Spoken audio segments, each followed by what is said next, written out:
Bonjour à toutes et à tous, nous sommes le jeudi 8 janvier 2026 et nos chers amis Richard D. Wolff et Michael Hudson sont avec nous. Bienvenue Richard et Michael. Content d'être ici. It's of more. Permettez-moi de commencer avec vous Michael à propos de ce qui se passe au Venezuela. L'administration Trump a décidé d'enlever le président vénézuélien et il se trouve maintenant aux États-Unis. Mais il ne semble pas qu'ils aient réussi à changer l'ensemble du gouvernement au Venezuela. Quelle est votre compréhension de ce qui s'est passé là-bas?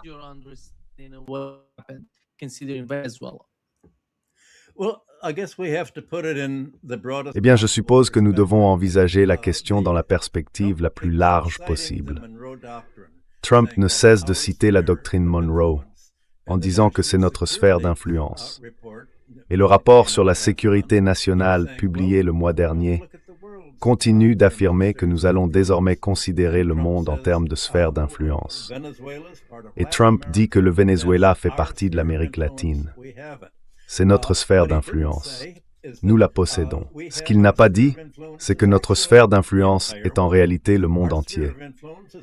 Notre sphère d'influence s'étend aussi à la mer de Chine, où nous bloquons les relations de la Chine avec Taïwan et interférons dans ses relations avec le Japon et les Philippines. Notre sphère d'influence se trouve en Ukraine, à la frontière de la Russie. Ainsi, la Chine n'a pas vraiment sa propre sphère d'influence, pas plus que la Russie, ni aucun autre pays.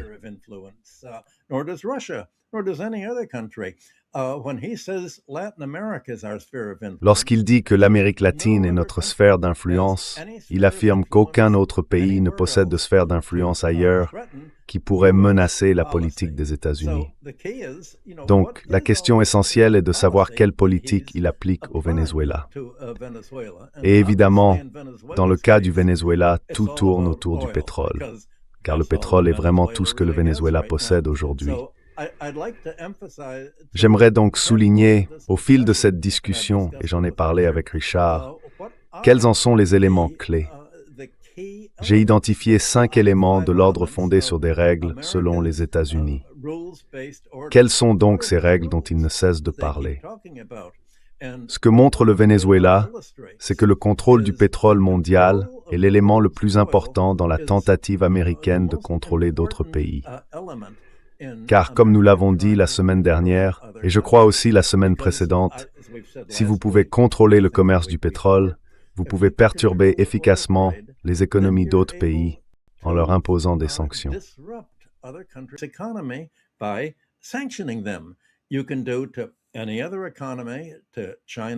Vous pouvez faire à n'importe quelle autre économie, à la Chine, à la Russie, à l'Inde, à l'Europe, exactement ce que l'Amérique a fait à l'Allemagne et à l'Union européenne lorsqu'elle a détruit le gazoduc Nord Stream, et lorsqu'elle a dit à l'Allemagne « Eh bien, même si une partie de Nord Stream 2 fonctionne encore, ne commercez pas avec la Russie.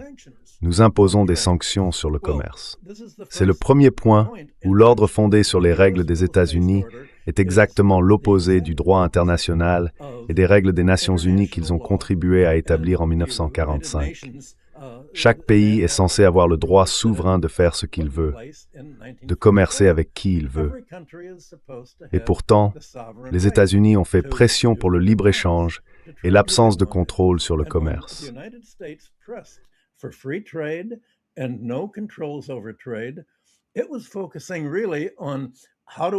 Il s'agissait vraiment de comprendre comment démanteler l'Empire britannique, la zone sterling, et de permettre à l'Inde, aux autres colonies, à l'Argentine et à d'autres pays qui avaient accumulé des réserves pendant la Seconde Guerre mondiale et disposaient alors de liquidités, de commercer librement avec les États-Unis, au lieu d'être limités à dépenser ces réserves en Grande-Bretagne selon les règles existantes. Eh bien, aujourd'hui, les États-Unis n'enregistrent plus d'excédent commercial dans les produits industriels. Ils n'ont plus la puissance industrielle et économique qu'ils possédaient en 1945. Bien au contraire. Ils sont devenus dépendants d'autres pays, dont la Chine, pour leurs produits manufacturés.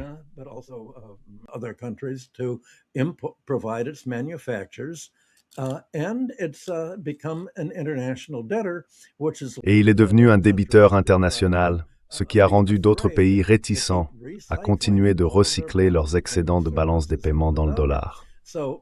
Ainsi, les États-Unis disent en substance, « Nous avons un privilège unique. Nous pouvons contrôler la monnaie, ce que les autres pays font de leur pétrole, à qui ils peuvent exporter, de qui ils peuvent importer. Nous pouvons dire, vous ne pouvez pas exporter vers certains pays. Vous ne pouvez pas exporter vers la Chine, ni vers les pays qui ne suivent pas les politiques américaines. Et vous ne pouvez acheter qu'auprès de producteurs de pétrole appartenant à l'orbite américaine. Vous ne pouvez pas acheter à la Russie ou à l'Iran, et désormais au Venezuela, sauf en passant par nous. » Ce que Trump a fait, c'est dire, dorénavant, toutes les exportations de pétrole vénézuélien, même si elles sont destinées à la Chine, Price of you ever Florida, Florida.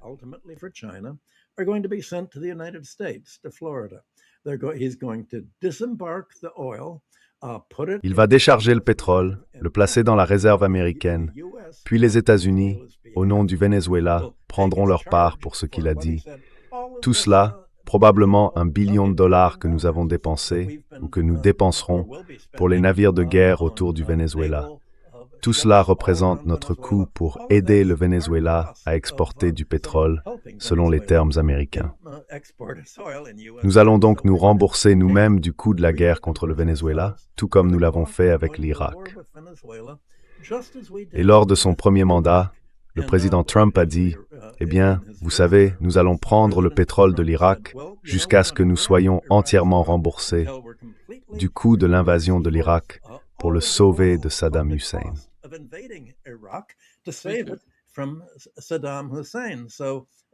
Richard, on dirait que tu as amené Michael. Quoi, je ne t'entends pas. Oui, retourne, Michael. Quoi, Richard? Tu m'entends, Richard? Oui. Oui, ouais. Que s'est-il passé, Nima Al-Khorshid? Je ne sais pas.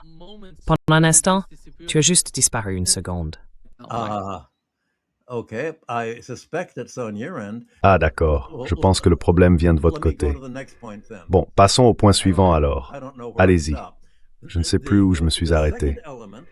Le deuxième élément de ce contrôle américain sur le commerce du pétrole, tel qu'il s'applique au Venezuela, est que le commerce du pétrole doit être libellé en dollars et que le pétrole doit être payé en dollars américains.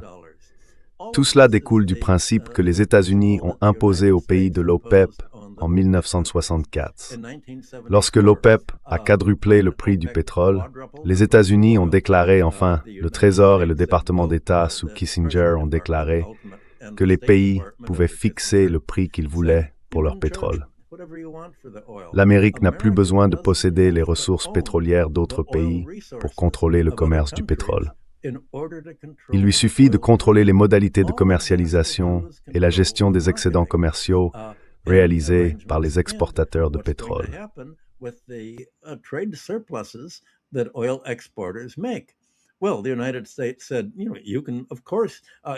Eh bien, les États-Unis ont dit, bien sûr, vous pouvez prendre le contrôle des compagnies pétrolières américaines, britanniques et autres membres de l'OPEP, et vous pouvez fixer les prix que vous voulez.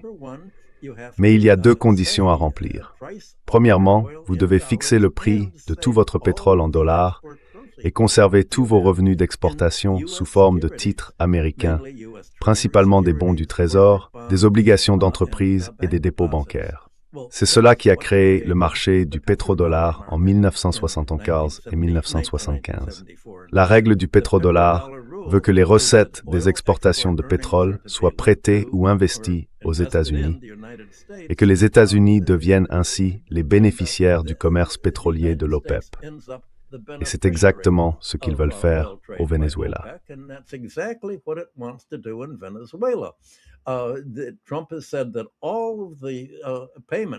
Trump a déclaré que tous les paiements pour le pétrole vénézuélien effectués par les États-Unis, qui contrôlent le pétrole du Venezuela, seraient bien sûr libellés en dollars. et que tout cet argent serait conservé sur un compte américain afin que, si le Venezuela fait quelque chose que les États-Unis n'approuvent pas, ils puissent saisir ces dollars. Tout comme ils ont dit à la Banque d'Angleterre, vous pouvez saisir l'or du Venezuela et le confisquer. Cela signifie que les revenus pétroliers du Venezuela, détenus pour son compte dans des banques américaines, vont servir de moyen de le tenir en otage. Voilà donc 3 points jusqu'à présent. Le 4e point est le suivant. Comment maintenir réellement le pétrole comme clé de l'énergie?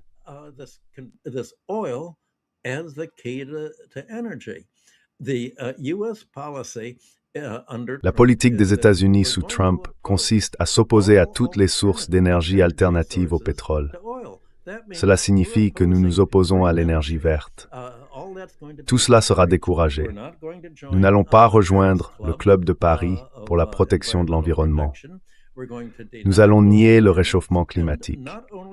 Et non seulement nous allons empêcher d'autres pays d'avoir une alternative au pétrole, mais nous allons aussi empêcher les États-Unis eux-mêmes d'en avoir une.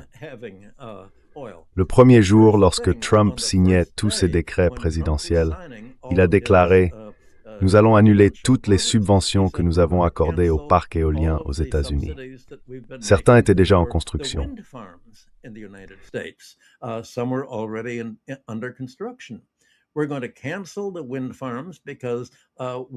Nous allons annuler les parcs éoliens parce que l'énergie éolienne concurrence le pétrole. Nous voulons une économie fondée sur le pétrole ici, tout comme nous la voulons dans le reste du monde. Nous nous opposons aux panneaux solaires parce que, c'est embarrassant, n'est-ce pas? La Chine est le principal producteur de panneaux solaires dans le monde. Et si l'on permet à d'autres pays de décarboner leur consommation d'énergie, ils le feront en achetant des panneaux solaires chinois. Non seulement cela améliorera la balance des paiements et le commerce de la Chine, plutôt que ceux des États-Unis, mais cela réduira aussi le rôle du pétrole dans l'économie mondiale.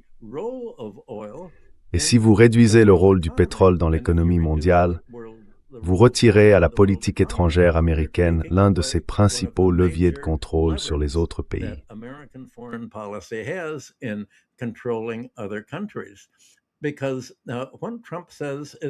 Parce que quand Trump dit « Trump est en réalité le président le plus peu sûr de lui que nous ayons jamais eu », il dit « Nous devons faire cela parce que je suis très peu sûr de moi. » Si le Venezuela peut vendre du pétrole à d'autres pays, cela signifie que nous avons perdu le contrôle de notre capacité à forcer d'autres nations à suivre les règles américaines de l'ordre mondial. Et il y a un pays qu'il considère comme encore plus menaçant pour la sécurité de l'Amérique que le Venezuela, et c'est le Groenland.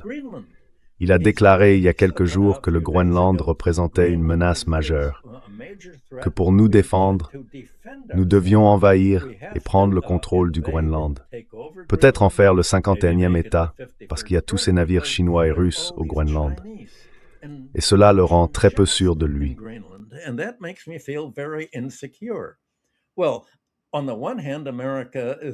Eh bien, d'un côté, l'Amérique dit à l'Europe, vous devez céder et vous soumettre à toutes les conditions que nous avons fixées, aux tarifs que nous avons imposés, parce que nous sommes votre grand défenseur.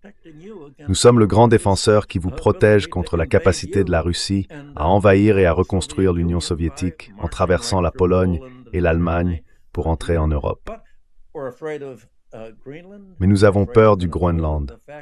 Nous avons peur du Venezuela. En réalité, nous nous sentons menacés par tout le monde, et c'est vraiment pour cela que nous avons cette nouvelle guerre froide. On pourrait donc dire que la 5e caractéristique de l'ordre fondé sur des règles de l'Amérique, c'est qu'aucune loi, ni même le droit international, ne s'applique pour limiter les règles et les politiques des États-Unis.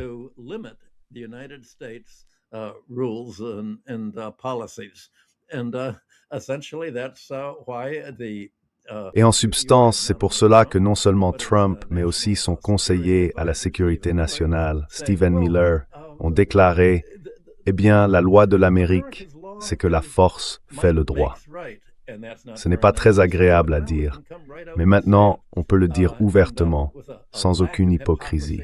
Ils disent « Eh bien, Les Nations Unies ont bien ces règles et leur Assemblée générale est censée avoir le pouvoir de nous empêcher de faire des choses qu'elle n'approuve pas. Eh bien, l'Assemblée générale nous a critiqués quand nous avons capturé Manuel Noriega au Panama, et elle va nous critiquer à nouveau maintenant. Mais l'ONU n'a pas d'armée. Nous seuls en avons une. Et en réalité, même si l'Assemblée générale vote pour nous critiquer en disant « Ce que vous faites est contraire au droit international », Monsieur Trump, ça n'a pas vraiment d'importance.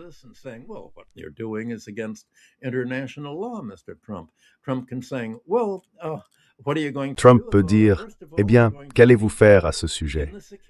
Tout d'abord, nous allons opposer notre veto au Conseil de sécurité à toute mesure que vous pourriez envisager, même si vous aviez une armée. Donc en réalité, il n'y a rien que vous puissiez faire. Et je pourrais vous citer des déclarations de Stephen Miller et de Trump, mais elles figurent déjà partout dans le Wall Street Journal, le Financial Times et d'autres journaux, affirmant que le principe même sur lequel le droit international est censé reposer est la souveraineté nationale. Chaque nation doit contrôler ses propres politiques, sans être subordonnée à la position de l'Amérique qui dit « Voici avec qui vous pouvez ou ne pouvez pas commercer, que ce soit pour le pétrole ou d'autres choses. »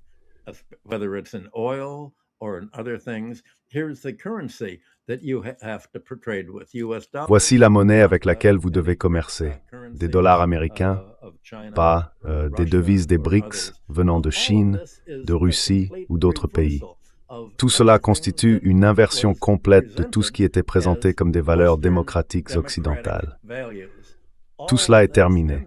C'est pourquoi ce qui se passe au Venezuela illustre parfaitement la violation par l'Amérique de tous les principes censés représenter le droit international, la démocratie et, en réalité, le progrès de la civilisation. Et c'est pourquoi ce que fait Trump est une attaque contre les principes même censés être ceux de la civilisation en général. Ce ne sont plus ceux de la civilisation occidentale. C'est ce qui est si ironique. Les défenseurs du droit international face à cela sont la Chine, la Russie et les pays que l'Amérique dénonce comme des adversaires.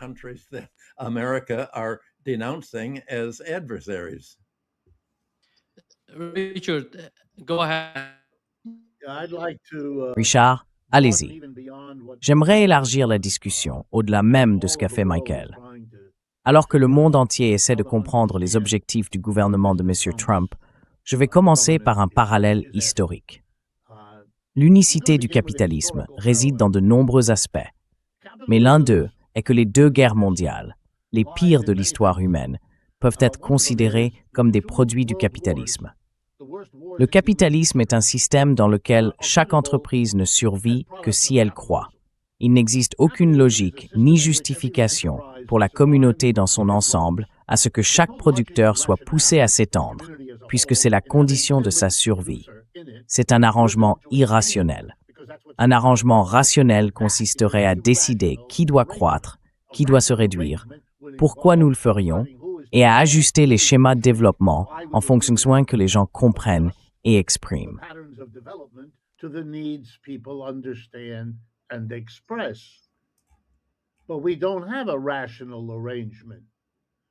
Mais nous n'avons pas un système rationnel. Nous en avons un irrationnel, dans lequel chaque capitaliste qui prend des décisions sur la réinjection de ses profits dans son entreprise est poussé à croître. On est récompensé si on le fait et puni si on ne le fait pas. Sur le marché boursier, par les banques dont on dépend et par les travailleurs qu'on espère attirer dans son usine, peu importe. Cette folie expansionniste signifie qu'il n'est qu'une question de temps avant que l'expansion du pays A et de ses capitalistes n'entre en conflit avec celle du pays B et de ses capitalistes. Et cette expansion, ces frictions, finissent par exploser, comme ce fut le cas lors de la Première Guerre mondiale, puis la Seconde. Et je pense que les États-Unis sont aujourd'hui engagés dans une course vers la mort, se dirigeant vers une Troisième Guerre mondiale. Pour la même raison fondamentale, leurs industries doivent croître.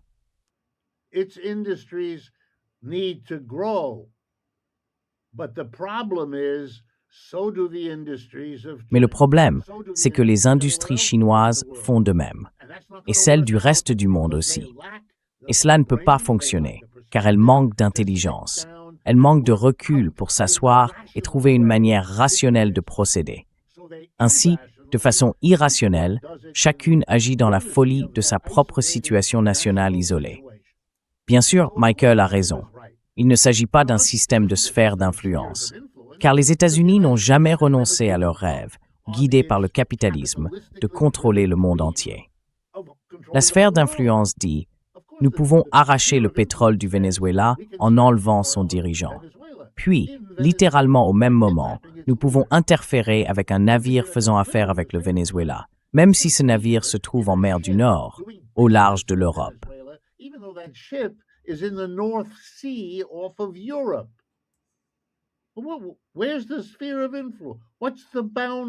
Où se trouve la sphère d'influence? Quelle en est la limite?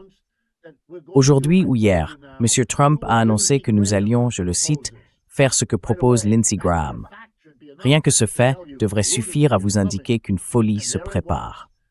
Et la voilà. Le gouvernement des États-Unis, avec l'accord de M. Trump, va, je cite, « punir les dirigeants de l'Inde, du Brésil et de la Chine parce qu'ils commercent avec la Russie ». Alors, où s'arrête la sphère d'influence? Ce n'est une sphère que si elle se distingue des autres sphères. Sinon, on impose son irrationalité au langage, ce qui bien sûr ne surprendrait personne connaissant le fonctionnement de la folie.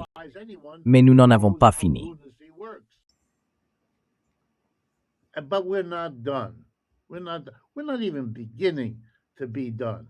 Nous sommes encore loin d'avoir terminé. Le pétrole est une marchandise complexe et l'énergie, ce à quoi sert le pétrole, l'est encore davantage. Il existe d'autres moyens, utilisant autre chose que le pétrole, pour produire de l'énergie. Le monde entier les expérimente. Michael a raison.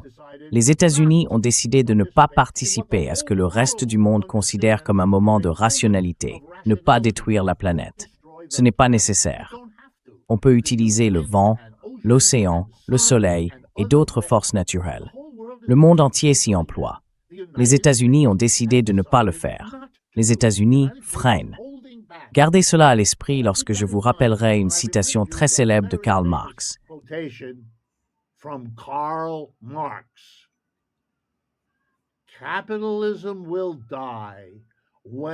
Le capitalisme mourra lorsqu'il cessera d'être l'agent du développement des moyens et des forces de production et deviendra au contraire un frein au développement économique. Ce que font les États-Unis, aller à l'encontre de toute la logique rationnelle des énergies non fossiles, constitue la mise en œuvre de ce que Marx avait annoncé et de ce qu'il disait s'être déjà produit par le passé. Le capitalisme est né en célébrant sa propre capacité à développer les moyens de production.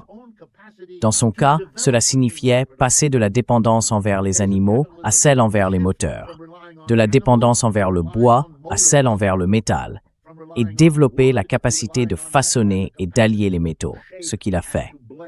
Il faisait progresser la technologie.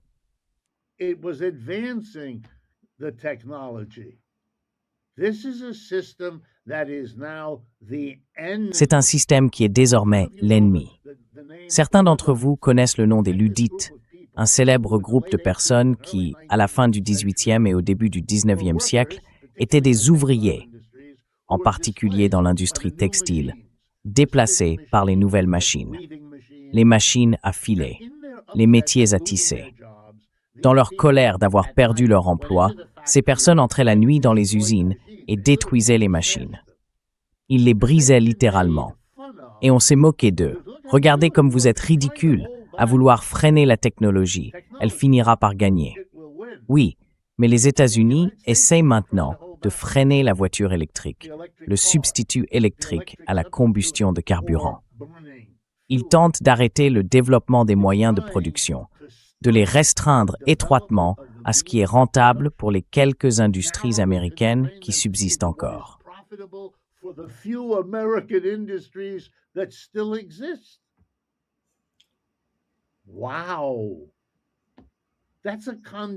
Eh bien, c'est une condamnation qui dépasse largement cette industrie, cette autre, le Venezuela ou n'importe quel autre pays.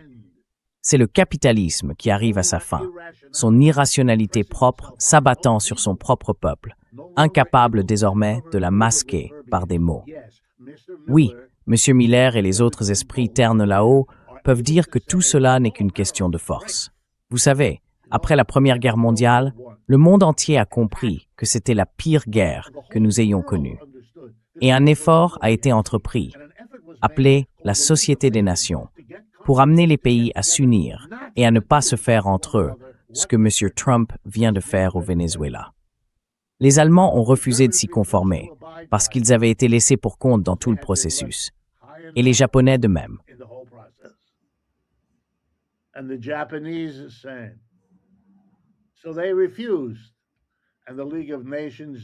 Alors, ils ont refusé, et la Société des Nations s'est dissoute.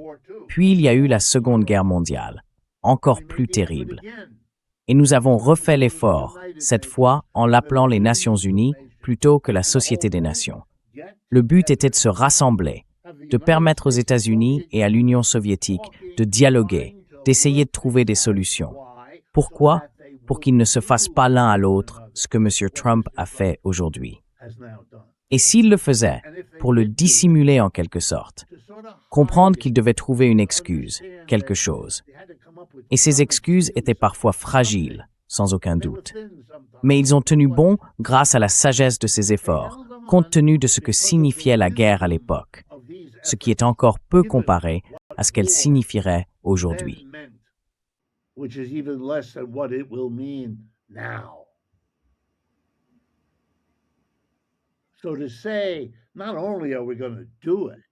Autrement dit, non seulement nous allons le faire, et le faire souvent, mais nous n'en avons rien à faire. Nous voulons démanteler jusqu'à l'effort, les mots, le langage. Rien de tout cela ne subsistera. Nous continuerons jusqu'à ce qu'ils nous arrêtent. Et vous savez, le message adressé au monde est déjà que les États-Unis sont hors de contrôle pour tout citoyen rationnel de cette planète.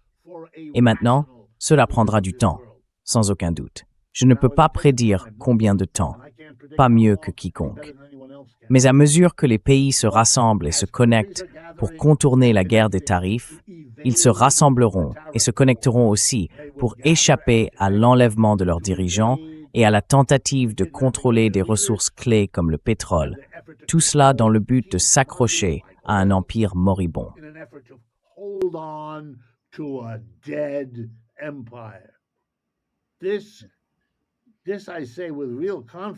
Je dis cela avec une réelle assurance et je ne crois pas en la prédiction de l'avenir. Je ne pense pas avoir cette capacité, pas plus que quiconque. Mais c'est déjà la logique. La semaine dernière, un rapport a été publié que j'ai lu, rédigé, je ne me souviens plus exactement, je crois, par un économiste de Goldman Sachs et un autre provenant d'ailleurs. Ils ont mené les études les plus rigoureuses à ce jour sur l'impact des droits de douane imposés par M. Trump, en tenant compte de toutes les exemptions et de tous les reports.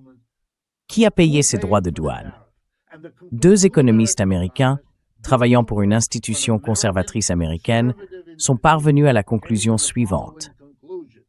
L'immense majorité des sommes perçues grâce à ces droits de douane ont été payées par des Américains.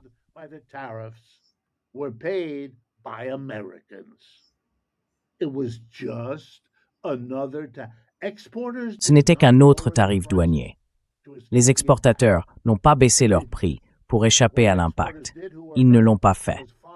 Ce que les exportateurs touchés ont fait, c'est trouver d'autres clients afin de ne pas avoir à baisser leur prix.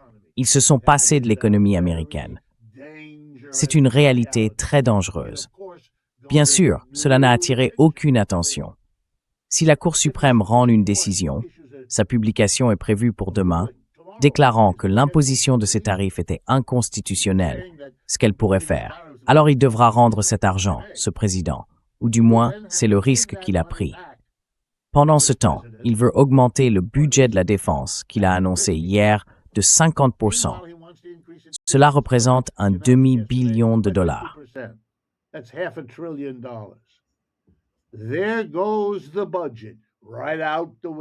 Et voilà le budget qui part par la fenêtre. Voilà le pays le plus endetté qui s'enfonce encore plus profondément dans une dette colossale. C'est une recherche désespérée de moyens pour retarder l'inévitable. des moyens pour retarder la nécessité de trouver une nouvelle façon de libérer la technologie dont nous disposons. C'est de cela qu'il s'agit. Et il est impossible, je pense, d'en tirer une autre conclusion que celle-ci. Le monde doit observer ce qu'il fait et trouver comment imposer un certain contrôle à ce gouvernement et à cette société hors de contrôle. Et pour finir, nous devons affronter le fait, nous autres Américains, que les personnes qui dirigent ce pays, et par là j'entends la classe capitaliste, ne freinent pas M. Trump. Le reste du monde sait qu'ils ne le font pas.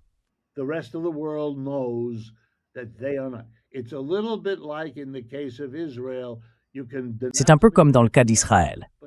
On peut dénoncer M. Netanyahou, mais le reste de la société israélienne le soutient encore, sinon sur le plan intérieur, du moins dans ce qui se passe à Gaza et en Cisjordanie. Il faut en prendre acte, avec toutes les connotations inquiétantes que cela implique.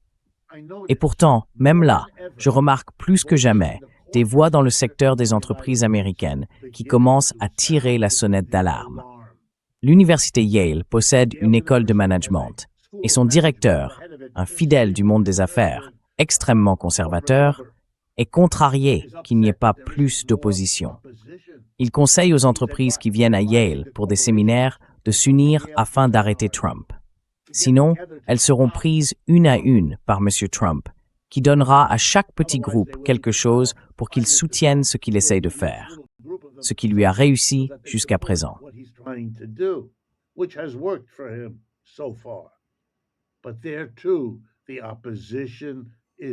Mais là aussi, l'opposition se renforce.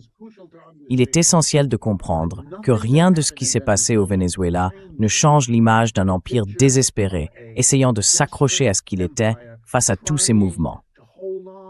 La Chine continue de croître plus vite que les États-Unis, à peu près au même rythme que depuis 30 ans. Le déclin de l'industrie manufacturière américaine par rapport à celle de la Chine, déjà très avancée, s'aggrave encore. La Russie et la Chine forment ensemble une opposition redoutable qu'ils ne peuvent contourner, bien loin du niveau de contrôle imaginaire qu'ils pensent exercer. Et vous savez, le Venezuela est un symbole. Nous allons prendre le contrôle de l'Amérique latine. Waouh, prendre le contrôle. Vous tuez 40 ou 50 personnes par le biais de trahisons sournoises de la part des habitants sur place, ou du moins de certains d'entre eux.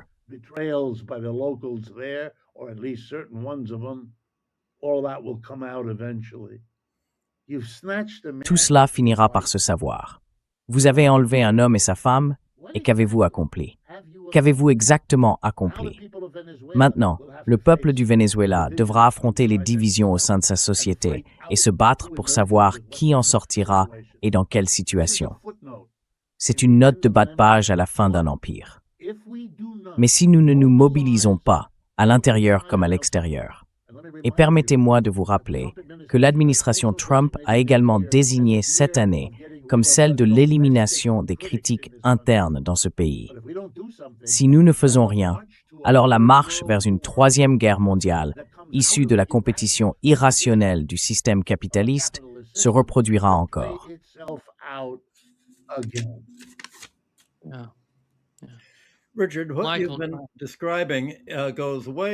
Richard, ce que tu décris va bien au-delà de ce dont Marx parlait à propos du capitalisme. Tu as cité une phrase remarquable de lui. Qu'est-ce que le capitalisme a à offrir? Il a à offrir l'amélioration de la prospérité mondiale, l'amélioration de ses relations productives. C'était là tout l'accomplissement du capitalisme industriel. Mais ce n'est pas ce qui se passe, et ce n'est pas le capitalisme dont Marx parlait. Le capitalisme industriel avant tout. Nous avons déjà parlé dans cette émission de la façon dont le capitalisme financier a remplacé la dynamique du capitalisme industriel. C'est la financiarisation et la privatisation de l'économie américaine, le passage d'une économie mixte, public-privé, vers le socialisme que Marx décrivait comme la dynamique fondamentale du capitalisme.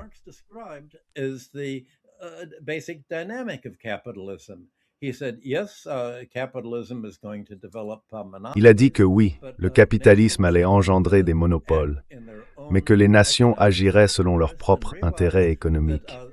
et comprendrait que les monopoles qui se contentent d'extraire une rente en facturant autant qu'ils le peuvent et en exploitant la société augmentent le coût de production, élèvent le coût de la vie et par conséquent accroissent le coût du travail pour les employeurs. Car les consommateurs, c'est-à-dire les salariés, doivent dépenser beaucoup plus pour des produits monopolisés. Ainsi, d'autres pays vont faire exactement ce que les États-Unis ont fait sous les républicains, Teddy Roosevelt et les autres. Ils vont reprendre en main les monopoles naturels tels que les communications, les transports, les canaux comme le canal de Panama, les chemins de fer, les services publics et l'électricité.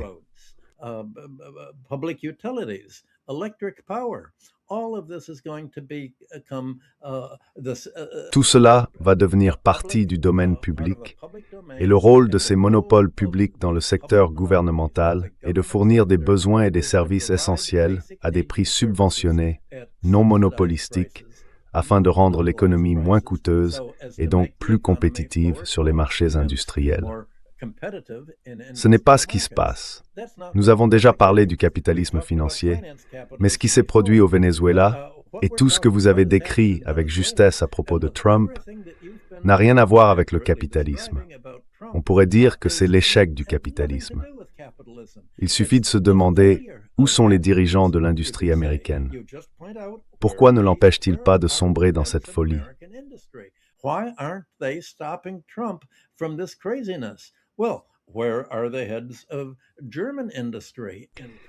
Eh bien, où sont les dirigeants de l'industrie allemande pour tenter d'empêcher les va-t-en-guerre de la guerre froide?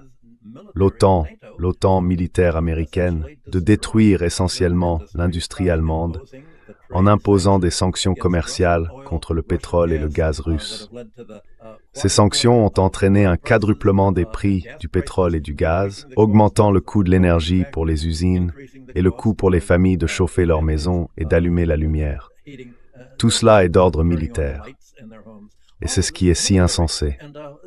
Marx n'avait pas prévu que le capitalisme industriel évoluerait en une lutte américaine visant à empêcher le capitalisme industriel dans d'autres pays.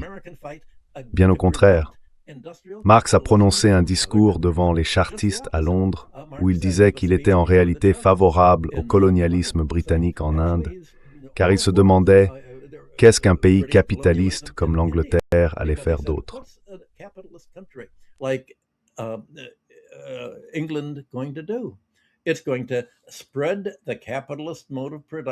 Cela va diffuser le mode de production capitaliste dans d'autres pays et les développer tous. Eh bien, ce n'est pas du tout ce que le capitalisme industriel de l'Angleterre, de l'Europe et de l'Amérique a fait. Ils se sont effectivement étendus à l'étranger, ils ont construit des chemins de fer et des canaux, mais ils ont essentiellement prêté de l'argent à des gouvernements étrangers, saisi les prêts, pris le contrôle de ces gouvernements et en ont fait l'exact opposé des règles du capitalisme industriel qui régissaient l'Europe, l'économie classique qui guidait le capitalisme industriel en Europe et en Amérique. Ils ont créé des oligarchies rentières clientes, des monopoles clients. Il suffit de regarder l'Amérique latine, sous la domination américaine depuis le 19e siècle.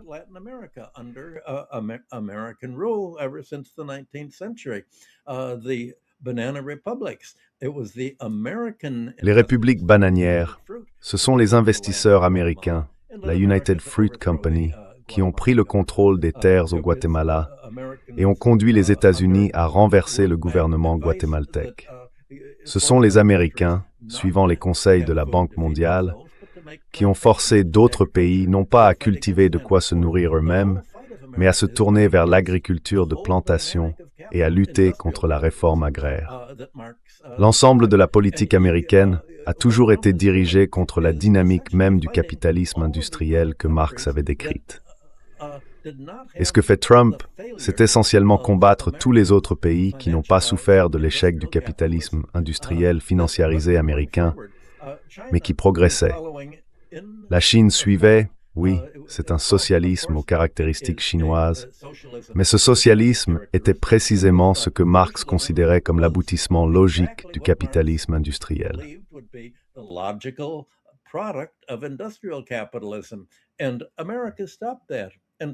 Et l'Amérique a mis fin à cela, et Trump a mis fin à cela. Si vous regardez ce qu'il vient de faire, je crois que c'était le 6 janvier, il a dit « Laissez-moi expliquer exactement ce qu'il a dit à propos du Venezuela, car c'est vraiment le point essentiel. » Il a dit « Le Venezuela, nous allons le laisser exporter entre 30 et 50 millions de barils de pétrole, jusqu'à 2 milliards de dollars. » Il n'a pas précisé de période pour cela. Et il a ajouté que cela continuerait indéfiniment sur une base sélective. Il a dit « Les recettes seront déposées sur des comptes contrôlés par les États-Unis dans des banques reconnues à l'échelle mondiale. En d'autres termes, Citibank, Chase Manhattan, puis elles seront réparties entre les populations américaines et vénézuéliennes. Nous ne savons pas quelle part ira à chacune, à la discrétion de l'administration Trump et de ses donateurs de campagne. Aurait-il pu ajouter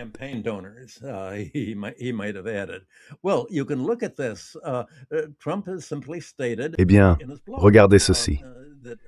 Trump a déclaré sur son blog, The Real Donald Trump, que le pétrole du Venezuela, je cite, « sera vendu à son prix de marché et cet argent sera contrôlé par moi en tant que président des États-Unis d'Amérique.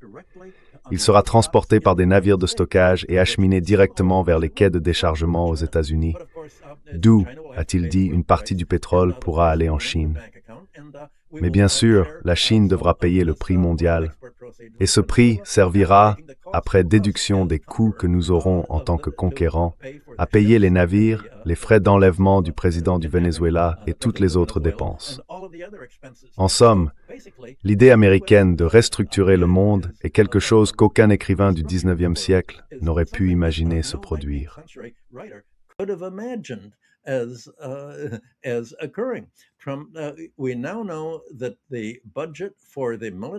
Nous savons désormais que le budget du complexe militaro-industriel s'élève à 1 000 milliards de dollars par an. Ce budget vient d'être adopté par les républicains.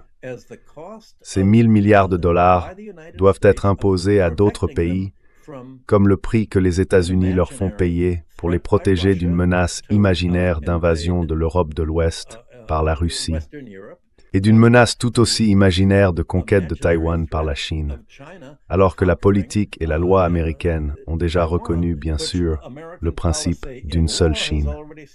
Bien sûr, Taïwan, tout comme Hong Kong, fait réellement partie de la Chine. Nous nous attendons à une réunification.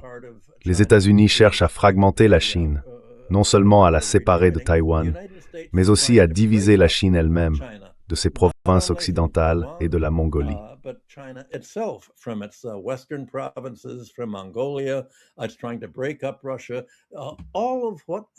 Ils essaient de démanteler la Russie. Tout ce que nous avons décrit dans cette discussion géopolitique sur ce site constitue une attaque contre le capitalisme industriel. Et je pense que vous avez mis le doigt dessus quand vous avez demandé où sont les hommes d'affaires américains censés appartenir à la classe capitaliste.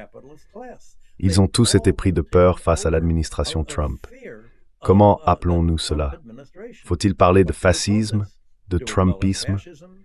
Personne n'a vraiment trouvé de mots pour désigner cette déformation et cette transformation de la politique mondiale, de la géopolitique et de l'économie. The geopolitics, the economics, all of these changes are something entirely new. Tous ces changements représentent quelque chose de totalement nouveau et, en grande partie, d'inattendu. L'idée même du capitalisme industriel après la Première Guerre mondiale et surtout après la Seconde était de mettre fin à la colonisation. Il n'y a plus de contrôle politique sur des sphères d'influence concernant des pays comme la France, l'Allemagne, la Grande-Bretagne, surtout la Grande-Bretagne, et la Belgique, toutes avec leurs colonies en Afrique et dans le Pacifique. Tout cela devait être remplacé par un monde où le capitalisme industriel produirait des profits, réinvestis dans la construction de nouvelles usines et l'emploi de davantage de main-d'œuvre, avec une productivité croissante et des investissements technologiques en hausse. Or, ce qui s'est produit est exactement le contraire de tout cela.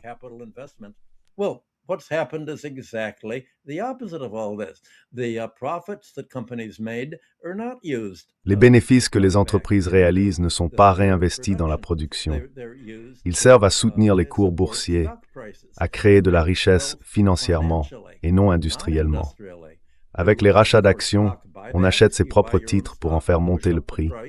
On verse des dividendes plus élevés, ce qui fait également grimper le cours de l'action. Et comme les dirigeants financiers des entreprises en Amérique et en Europe sont rémunérés en fonction de l'évolution du cours de l'action sur l'année, ils reportent les investissements à long terme dans la recherche et le développement. Ils disent, si nous investissons dans la R&D, nous n'aurons pas les fonds nécessaires pour accroître la productivité et rester compétitifs.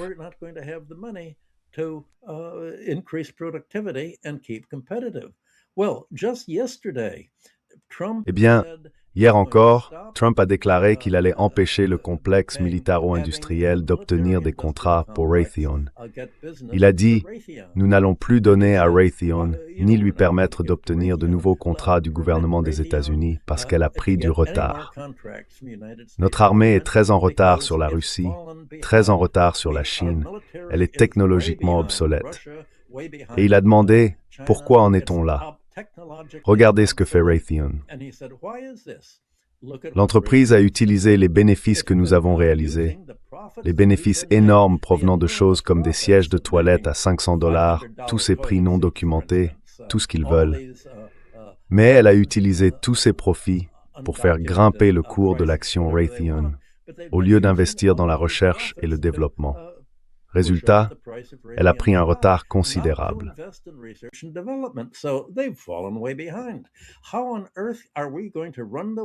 Comment diable allons-nous diriger le monde et représenter une menace militaire selon ma nouvelle loi Trump? La force fait le droit. Eh bien, comment pouvons-nous avoir la force fait le droit si nous ne possédons pas la technologie militaire? L'ensemble du complexe militaro-industriel américain, le capitalisme du Pentagone, est en réalité un capitalisme financier du Pentagone, et tout cela s'est retrouvé obsolète. Pendant ce temps, la Chine fait ce que le capitalisme industriel était censé faire, utiliser les profits pour investir dans la recherche et le développement, accroître la productivité, augmenter la production et surpasser ses rivaux. Tous ces autres pays, la Chine, la Russie, ont surpassé les États-Unis sur le plan militaire, et ils l'ont fait précisément en appliquant ce que, selon Marx, le capitalisme industriel était censé accomplir.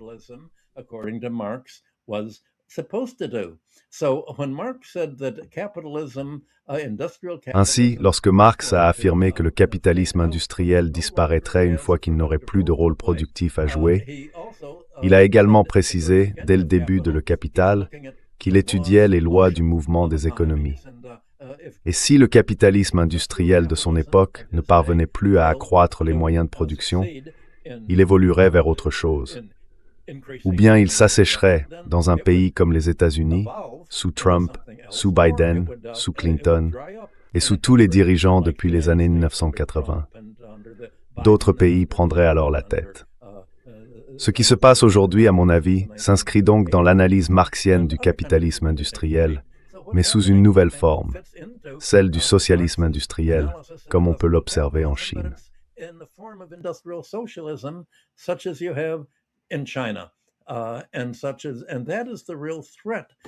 Et c'est là la véritable menace pour la sécurité de l'Amérique. D'autres pays sont capitalistes, d'autres essayent de réinventer la roue capitaliste de l'économie politique classique et de ses idées. Vous ne voulez pas être une société rentière. Vous ne voulez pas que les propriétaires fonciers et les monopoles du secteur financier récoltent les bénéfices. Vous voulez que ce soit le secteur industriel qui en profite. Eh bien, c'est vers cela que le monde évolue. Et c'est ce que les États-Unis essayent d'empêcher. Trump et la politique étrangère américaine visent à bloquer ce développement, car ils limitent la capacité de l'Amérique à contrôler le monde. Cette incapacité à contrôler le monde résulte à la fois des progrès technologiques et économiques des autres pays et de l'échec de l'Amérique à participer à ces progrès. C'est donc cela qui les a rendus, pour reprendre vos mots, désespérés.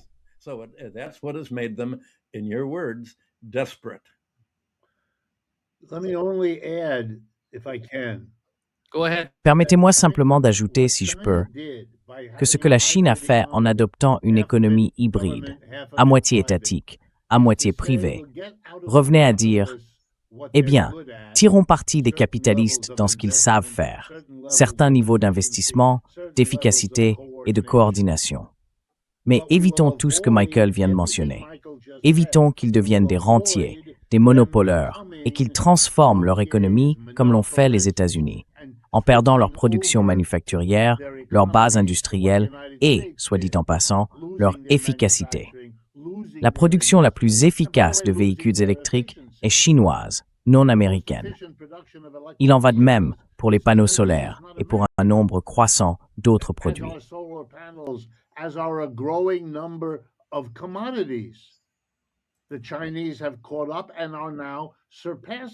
Les Chinois nous ont rattrapés et nous dépassent désormais. Et il est aussi important de le comprendre, car c'est ainsi que les États-Unis ne pourront pas rivaliser. Il est trop tard pour les États-Unis. Ils ont perdu cette occasion. En diabolisant la rationalité de ce que les Chinois essayent de faire, ce modèle hybride, en le qualifiant de socialisme ou de communisme, et en célébrant la privatisation de tout, ils ont laissé le développement entre les mains d'intérêts privés, sans comprendre que ceux-ci ne recherchent que le profit. Ils se moquent de la manière dont ce profit se répercute sur la société. L'idée rationnelle serait d'utiliser le marché et les capitalistes pour certaines choses, mais pas pour d'autres, car une seule approche ne convient pas à tout le monde.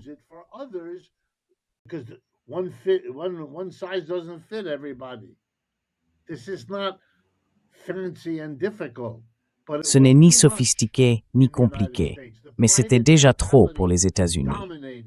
La mentalité individualiste a dominé et exclu tout le reste dans une grande croisade appelée la guerre froide. Et aujourd'hui, les conséquences se font sentir.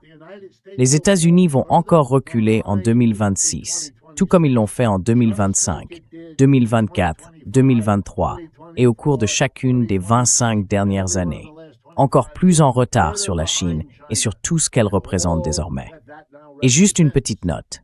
Le premier livre que j'ai écrit, intitulé « L'économie du colonialisme », publié par Yale University Press, était une étude sur ce que les Britanniques ont fait au Kenya, un pays d'Afrique de l'Est.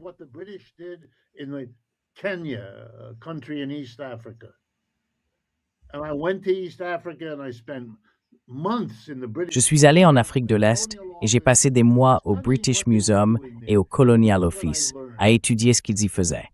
Et voici ce que j'ai appris. À partir de 1895, lorsque les Britanniques ont pris cette région, jusqu'au milieu du XXe siècle, il n'y a pas eu un seul jour où ils n'étaient pas occupés à essayer de faire en sorte que cette colonie, selon leurs mots, se rembourse elle-même, comme ils le faisaient dans chaque colonie. Quand M. Trump vous parle de la manière dont il va faire cela avec le pétrole, et que cela va payer pour, eh bien, savez-vous ce qu'il dit vraiment? Nous venons de coloniser le Venezuela, et nous allons faire en sorte que la colonie paye pour sa propre colonisation par nous.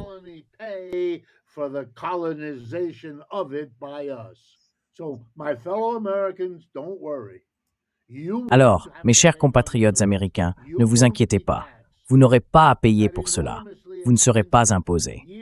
Cette année de planification extrêmement coûteuse visant à enlever M. Maduro et son épouse, dont le coût est incalculable, sera-t-elle prélevée sur le budget? Bien sûr que oui.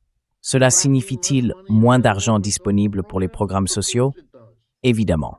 Mais il faut recouvrir tout cela d'un effort très fort pour convaincre la population que cela ne lui coûtera rien. Que même si les véritables bénéficiaires sont les compagnies pétrolières, déjà immensément riches et sur le point de le devenir encore plus, elles ne sont pas les seules à en profiter.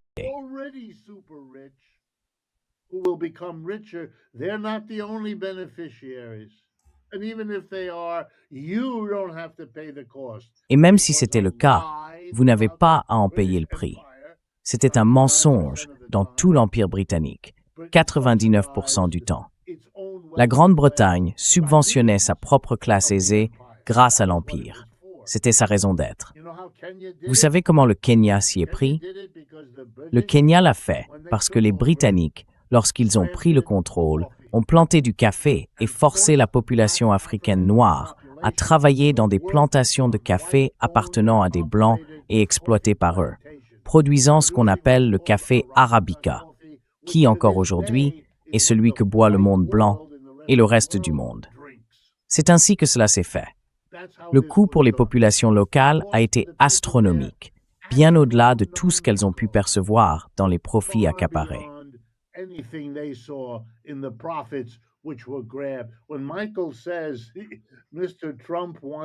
Quand Michael dit que M. Trump veut s'assurer que les profits du pétrole, s'ils finissent par apparaître, iront à ceux qui en ont le moins besoin.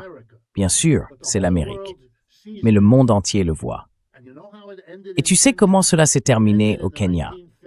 Cela s'est terminé dans les années 1950, quand quelque chose appelé le soulèvement des Momo, mené par des travailleurs africains et un leader charismatique, Jomo Kenyatta, a mis fin non seulement aux plantations blanches de café, mais aussi au statut colonial du Kenya. Le pays est devenu indépendant, politiquement indépendant, et depuis, il essaie de comprendre s'il peut et comment il peut devenir indépendant dans un sens économique réel. Et cela n'a pas encore été résolu.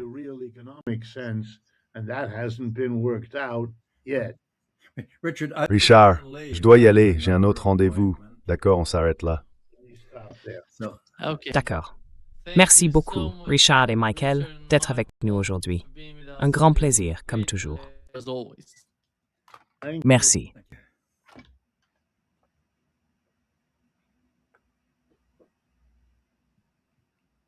Y a-t-il un gel?